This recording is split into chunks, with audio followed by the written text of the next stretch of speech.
Hi everyone. Upon request, I'm going to read to you another story tonight, this time taken from the 2006/2008 anthology following the Daniel Pashkov Prize. It's called In the Silence a Whisper, and the text that I'm going to read to you is a story by a young lady called Lina Schrader from Denke, Germany. 1945.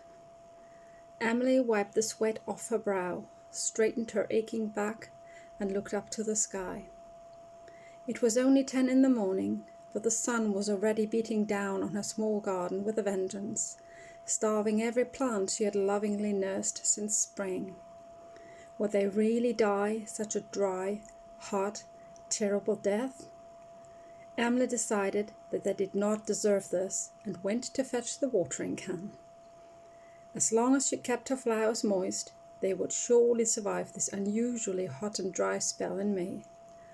Humming an off-key melody, she continued her work. 1 hour later, the calm and sombre atmosphere of the house was disturbed when the young woman entered the kitchen, bringing light and heat with her. Opening the icebox, she poured herself a glass of cold lemonade.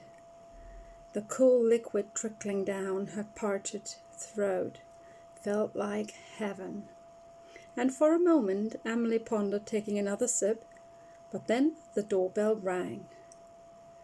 Not expecting visitors, she hastily wiped her sticky hands on her skirt and went to answer the door. The broad back of a heavy man clothed in a brown military uniform greeted her eyes, and her heart seemed to stop for a moment, before he turned around to reveal a boyish face. He seemed too young for military service, but the Second World War, with its endless enlistments, had taken its toll. "Ma'am, are you Miss Emily Watson?" he asked, nervously clearing his throat. She nodded, not trusting her voice. "We've found your fiancé. He is alive and well." The world started to spin, and she gripped the door jamb tightly. Could you please repeat that?" The soldier smiled. Delivering news like this was a pleasure. "James is fine. He'll be with you soon. He couldn't get a place on the ship I sailed on, but by Monday he will definitely be here.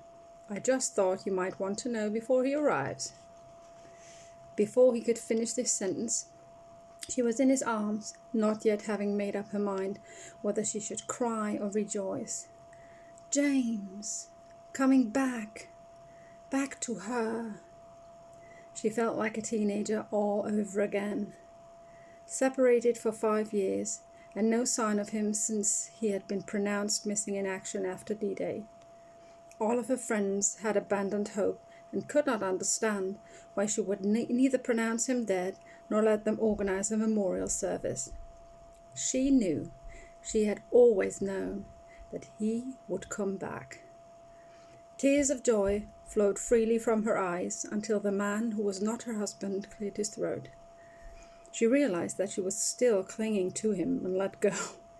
He had 3 days of stubble on his chin, and his nose seemed too big for his face. But in Emily's eyes, he looked like an angel, as every bearer of glad tidings does.